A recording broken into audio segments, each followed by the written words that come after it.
Mayor Jeff Lunde from the City of Brooklyn Park joining us. Welcome again, Mayor. Thank you. Number of items to update you on as we tape this in May. First is a park that has kind of had a rebirth. Tell us a little bit about Northwoods Park and how it really ties in with the mission of Brooklyn Park. Yeah, we've been really after trying to find a playground that's accessible to all people of all abilities.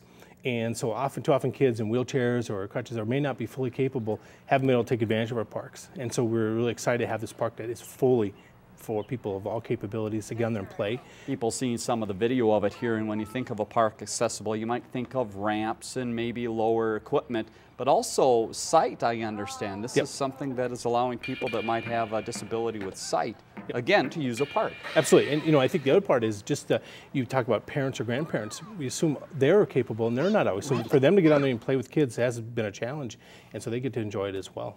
Another part of that park area is softball, and not just any old softball. This is wheelchair softball. Tell us about that field and what it's drawing to Brooklyn Park. Yeah, a couple years ago we opened up a wheelchair accessible for softball players, and it's made for them to play on, not a parking lot like in the past.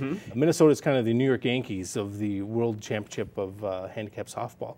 Lots of national championships, and so we're going to have the host World Series in Brooklyn Park, and we're kind of excited about that. So that is August 14th through the 16th at Northwoods Park. So if you're interested, be watching the city's website for more. And that came together with big partnerships as well, which you find a lot of things that come to Brooklyn Park are part of a partnership. Tell us about that. Yeah, we had Hennepin County, Minnesota Twins, and Pepsi, among many others, really stepped up and said, let's make this happen. It's the nearest one is Omaha. So it's kind of unique in that regards, and it's just part of that theme of trying to make everything accessible to all people. And if anybody wants to go see a great game, you should really see it because it's exciting. Get out in August and enjoy that softball. Final minute here, we want to talk about Tater Daze coming up again this year. Big year for Tater Daze, the 50th. It is June 12th through the 15th.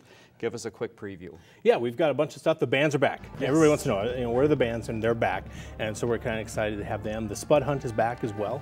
And we're looking at that, and also myself, we'll be taking part in a couch potato fundraiser for the Teen Homeless Center. And tell us about blues music. There's also blues coming. Yes, on Sunday there'll be a blues fest, and there'll be an opportunity for people to kind of sit down and listen to blues music, local artists and things like that. And this comes together by the work of a number of volunteers. Tell us about the people that make Tater Daze happen, because it just doesn't happen overnight. It's all volunteer driven. It is, I think, over 400 people get out there and work on it. It's run by volunteers, it's staffed by volunteers, and it's a great way to get involved, and those people committed. Some of them have been here for 20 years working on this thing. And main locations for Tater Daze for people that might be new to the community or from surrounding communities, where should they go? Noble Sports Park is kind of the epicenter of everything, and we'll have events up and down the run and all that kind of things. All right, so if you want to find out more, again, the Brooklyn Park website, the place to go. All of those events coming up this summer and much more happening in the city. Mayor, thanks again for your time. Talk to you again soon.